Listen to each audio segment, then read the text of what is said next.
Hi everyone! In this, the first of the three-part video series, we will be talking about how to develop a scoring matrix for your projects.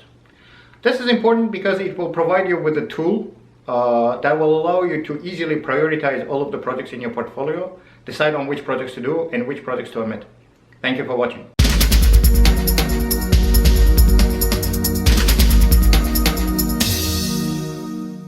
Hi everyone, welcome to another edition of Think Tank Consulting video blog. My name is Jamal and I'm the President and Principal Consultant at Think Tank Consulting. Today we're starting a new video series called How to Develop a Scoring Matrix. Well, the first step in this process is for you or for your company to pick up the scoring variables. There should be several variables. Usually the sweet spot is between 4 and 6. That your executives, and this is very important, your executives would consider to be important when assessing the value of their projects. Usually this entire process is done with the help of a facilitator who A, should explain this theory behind the scoring approach, B, provide several examples, preferably from the same industry, and then ask the executives to engage in a brainstorming section. In the first step, the fundamental part is to generate as many relevant criteria as possible and record them on a whiteboard or flip chart. You are not limited by 4 to 6 variables at this point of time. So for example, again, this is an example taken from a real life exercise. Again, I went through the theory behind the project value, shared some examples, relevant examples from similar industry. And then I asked the executives, okay, just throw the ideas at me. What variables do you think might be relevant to your scoring model? And here's what we ended up with. Strategic alignment, market attractiveness, fit to existing supply chain, time to break even, some financial aspects, say NPV, return on investment, internal rate of return, product and competitive advantage, leverage of core competencies, technical feasibility, risks.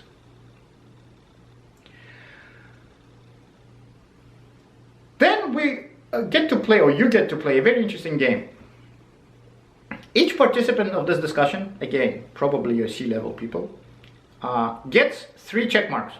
You basically hand him or her a red marker and say, you get 3 check marks. Each participant must award all 3 check marks to the attributes listed on the board. Rule number 3. If he or she decides that only one variable is the most important thing and all other variables should be neglected, he should award all 3 check marks to that particular variable. If the participant feels that 2 of the variables are important, but variable A is more important than variable B, then he is supposed or she is supposed to grant 2 check marks to variable A and 1 check mark to variable B. If the participant thinks that these particular 3 variables are very important and they're equally important among themselves, then he or she should distribute 3 check marks equally among these 3 variables. Rule number 6, just to reiterate what we said before, number of check marks per participant must equal to 3. So you cannot award just 2 or 1 or 4 check marks, only 3. Let's go back to the previous example. We had these particular variables listed. Then I handed the red marker to the first person in the audience, announce the rules. That person would go to the whiteboard, put his check marks, pass on to the marker to the next one, etc., until the marker made the full circle around the room. And here's what we discovered at the end of this exercise.